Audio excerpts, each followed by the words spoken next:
नमस्कार, मैं श्वेता आपका स्वागत करती हूं आपके अपने चैनल द इंडिया मूव्स पर। क्या बांग्लादेश में लोकतंत्र का गला सचमुच घोटा जा चुका है? क्या वहां अमेरिका का ऑपरेशन म्यांमार पर्दे के पीछे से चल रहा है? ये सवाल आज बांग्लादेश की सियासत में सबसे ज्यादा चर्चा में है और जब इन सवालों के केंद्र में मोहम्मद यूनुस जैसे नाम आते हैं तो शक और भी गहरा हो जाता है। एक समय में शांति का नोबेल जीतने वाले मोहम्मद यूनुस अब एक ऐसी अंतरिम सरकार के प्रमुख बन चुके हैं जिसकी वैधता पर शुरू से ही उंगलियां उठती रही हैं। वो न सिर्फ चुनाव टालते जा रहे हैं बल्कि अब इस पूरी व्यवस्था को जैसे अपनी निजी जागीर समझ बैठे हैं। भारत के लिए भी ये स्थिति चिंता की वजह है क्योंकि यूनुस की गतिविधियां म्यांमार की सीमा तक पहुंच चुकी है और इससे भारत की पूर्वी सुरक्षा भी खतरे में दिख रही है। मोहम्मद यूनुस, जिन्हें अमेरिकी इकोसिस्टम का फायदा कहा जा रहा है, दरअसल जॉर्ज सोरोस के उस नेटवर्क से जुड़े हैं जो दुनिया भर में लोकतंत्र के नाम पर सत्ता परिवर्तन का खेल खेलता रहा है।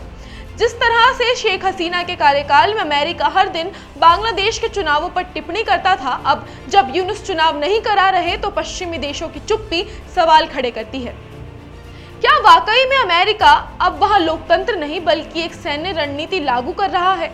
रिपोर्ट्स बताती है अमेरिका म्यांमार में एयरबेस बनाने के मिशन पर है और इसके लिए बांग्लादेश को एक अस्थिर अवस्था में रखना जरूरी है।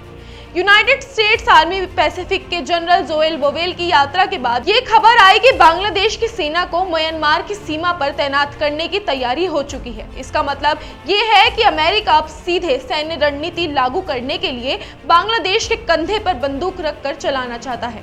यही वजह है कि बांग्लादेश में लोकतांत्रिक चुनाव अब दूर की बात लगते हैं। जब यूनुस ने पिछले साल अगस्त में सत्ता संभाली थी तब वादा किया था कि 90 दिन में चुनाव होंगे। अब वही यूनुस कह रहे हैं कि चुनाव 2025 के अंत या शायद 2026 में होंगे।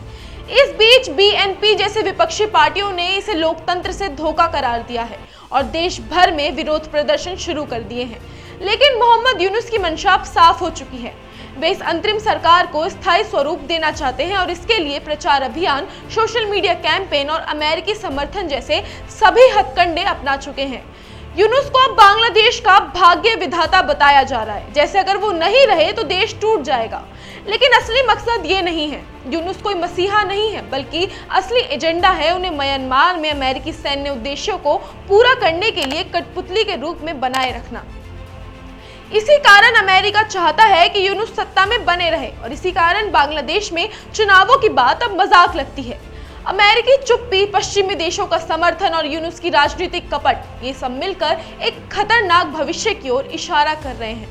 अगर अब कोई भी सोचता है कि बांग्लादेश में दिसंबर 2025 से या जून 2026 के बीच चुनाव होंगे तो शायद वो इस साजिश को समझ नहीं पाया है।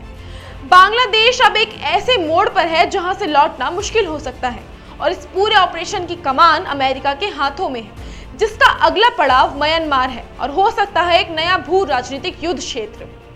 आज के लिए इतना ही। ऐसी ही देश दुनिया की ताजा अपडेट्स के लिए हमारे साथ बने रहें और देखते रहें आपका अपना चैनल द इंडिया मूव्स।